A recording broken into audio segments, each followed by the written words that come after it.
Good morning students, welcome to my YouTube channel Rashid Pai में। तो start करेंगे आज का वीडियो। चाहे आप किसी भी गवर्नमेंट जॉब एग्जाम की तैयारी कर रहे हो, जैसे एसएससी, रेलवे, बैंकिंग, सभी के लिए वीडियोस हेल्पफुल है। जैसे कि आप जानते हैं अभी रेलवे ग्रुप डी का भी एग्जाम होने वाला है, वहां भी इस तरह के क्वेश्चन पूछे जाते हैं, तो आप वीडियो ध्यान से देखिएगा। Due to the increment of 50% in the price of egg के प्राइस में कितने परसेंट का इंक्रीमेंट हो गया? 50% का इंक्रीमेंट हो गया। और आप जानते हैं 50% का मतलब होता है 1/2, यानी कि 2 पर 1 इंक्रीमेंट हो गया। यानी कि प्राइस अगर पहले 2 था तो अब क्या हो गया? 1 बढ़ जाएगा, यानी कि 3 हो जाएगा।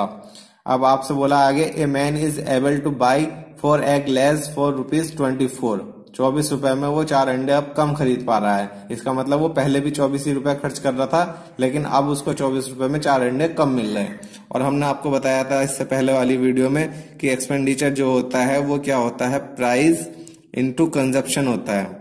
ठीक है, कितना कंजप्शन हो रहा है या कितनी क्वांटिटी यूज की जा रही है। और पहले भी 24 खर्च कर रहा था वो, अभी भी 24 रुपए खर्च कर रहा है, और पहले की कंपेयर में अब 24 रुपए में 4 अंडे उसको कम मिल रहे हैं। तो इसका मतलब है ये चीज आपकी क्या हो गई? फिक्स हो गई।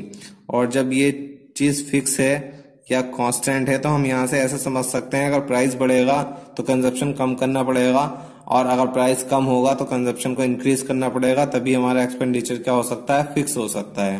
ठीक है, तो यहाँ पर हमने लिखा प्राइस और यहाँ लिखा हमने कंजप्शन। अब बोला था क्वेश्चन में कि 50%, इनके पहले अगर 2 हो रहा था, ठीक है, तो अब कितना हो गया? प्राइस 3 हो गया, 2 पर 1 बढ़ गया। ठीक है, तो यहां से हम रेशो निकालेंगे, 2/3 का रेशो आ रहा है प्राइस का, तो कंजप्शन का क्या होगा? 3/2 का रेशो होगा। क्योंकि हमें पता है, भी हमने आपसे बताया है, अगर ये चीज फिक्स है तो प्राइस और कंजप्शन एक दूसरे के क्या होंगे? रेसिप्रोकल होंगे। प्राइस बढ़ेगा तो कंजप्शन कम होगा, प्राइस कम होगा तो कंजप्शन बढ़ जाएगा, यानी कि उल्टा हो जाएगा। तो यहां से हम देख सकते हैं प्राइस 2 से 3 हो गया तो कंजप्शन 3 से क्या हो जाएगा? 2 हो जाएगा। प्राइस बढ़ गया तो कंजप्शन क्या हो जाएगा? कम हो जाएगा। ठीक है, आगे आपसे बोला है कि find the initial cost of 1 egg। Initial cost बतानी है एक अंडे की कितनी थी। ठीक है, तो यहां से हम देखें कंजप्शन कितना कम हो गया? 1 यूनिट कम हो गया, और क्वेश्चन में बोला है कि 4 अंडे कम मिल रहे हैं। ठीक है, तो 1 यूनिट 4x के बराबर हो गया, तो 1 यूनिट 4 अंडों को रिप्रेजेंट कर रहा है, तो 2 यूनिट कितने को रिप्रेजेंट करेगा? यहाँ से हम 2 यूनिट की वैल्यू निकाल सकते हैं। 2 यूनिट का मतलब क्या हो जाएगा? 8 egg हो जाएगा। ठीक है, और यहाँ से हम 3 यूनिट की वैल्यू निकाल सकते हैं। जब 1 यूनिट 4 है तो 3 यूनिट कितना हो जाएगा? 12 अंडों के बराबर हो जाएगा। ठीक है, 12 अंडों को रिप्रेजेंट करेगा। अब ये इसका मतलब ये हुआ कि इनिशियली 12 अंडे खरीद पा रहा था, अब 4 अंडे कम मिलेंगे, यानी कि फाइनली उसको कितने अंडे मिल रहे हैं? 8 अंडे मिल रहे हैं। और आपसे पूछा है कि इनिशियल कॉस्ट बतानी है 1 अंडे की, तो 1 अंडे की इनिशियल कॉस्ट बतानी है। ठीक है, कॉस्ट